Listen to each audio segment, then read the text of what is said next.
In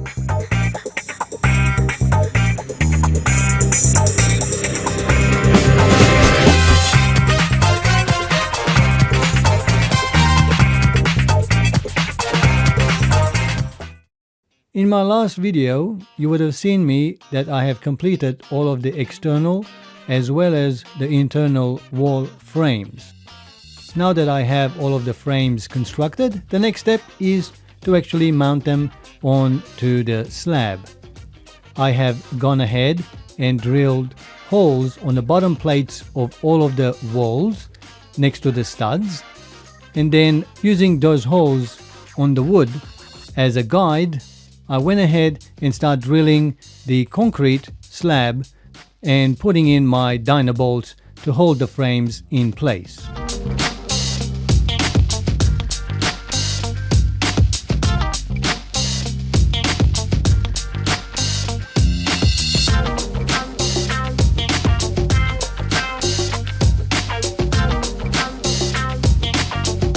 It was quite a tiring job drilling so many holes in the concrete slab.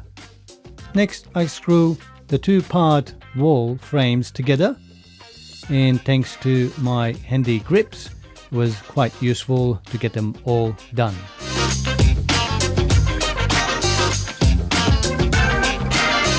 This is definitely a two-person job, but being only me, there's not much I could do. At the same time, wood had actually moved, and I had to re-nail and put screws in so they don't move, so the studs were separating.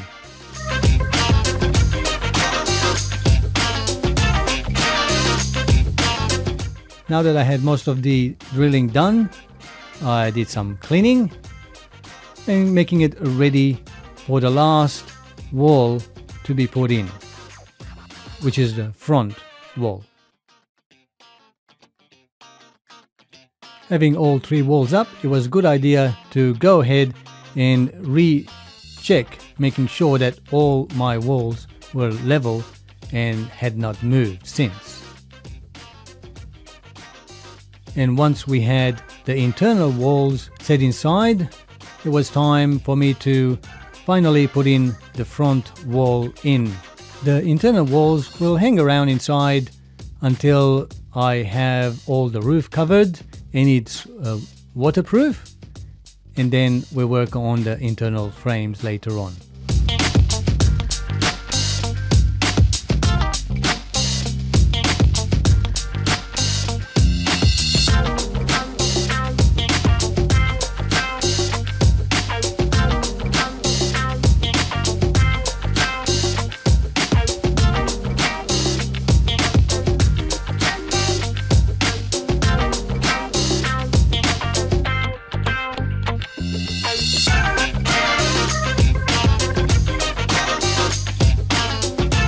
And once I had all four walls bolted down, next all screwed together, making sure they are ready for the next stage.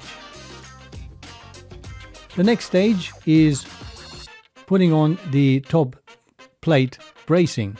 This will secure all the corners and all the walls together. They're just screwed down on top of the top plate.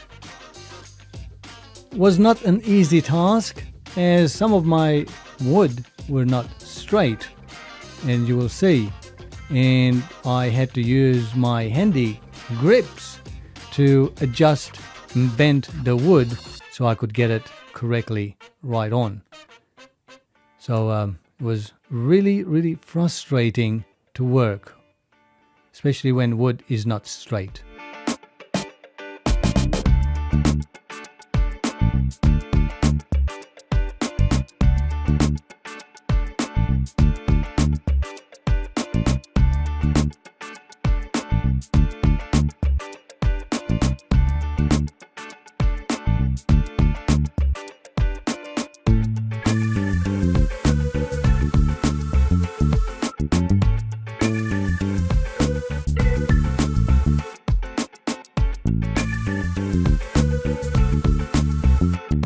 Gripping the wood down, then screwing it, and then moving on to the next, and then using the other grip to adjust and screw it and moving along and so on.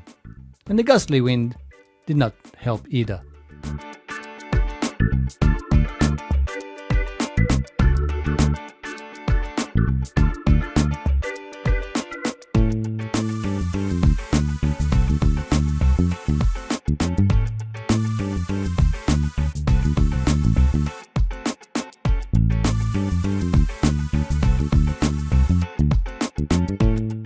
And here is a quick overview of the framing standing up so far.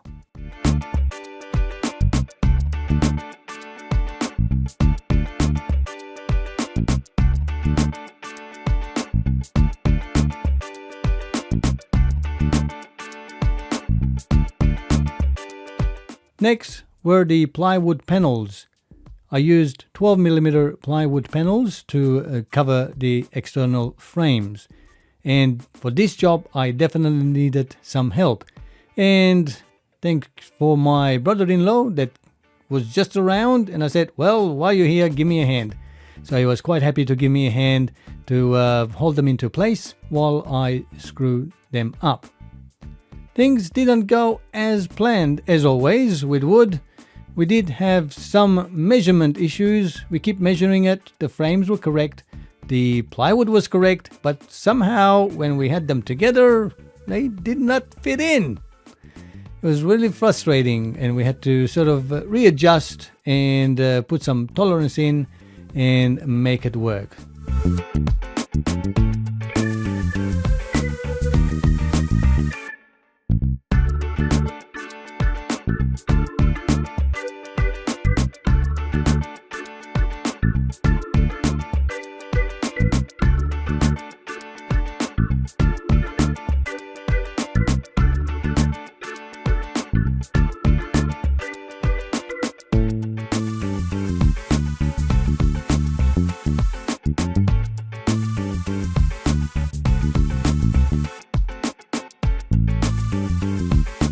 And the first panel was in, and then we followed with the next panel and the other panel and so on. Took us all day, pretty much.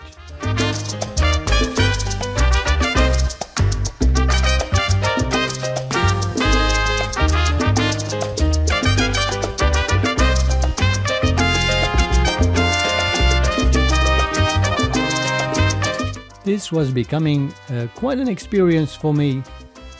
With tolerances and woodwork and so on, and having out of place by a couple millimeters, it really affects the rest of the work. So if you don't get the first panel right, all the rest of them won't be correct as well. They'll be out of alignment. So it was frustrating.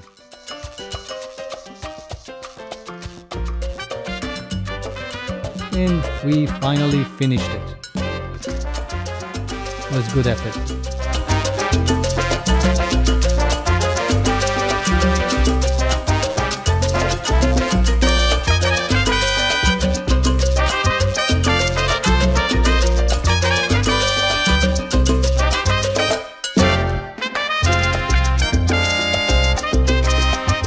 And a quick tour inside, and this will give you pretty much an idea of the size of my home studio.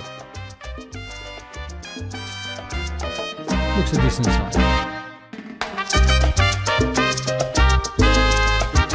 And with the issue of our electrical and data cabling, looks like we got that in quite nicely as well.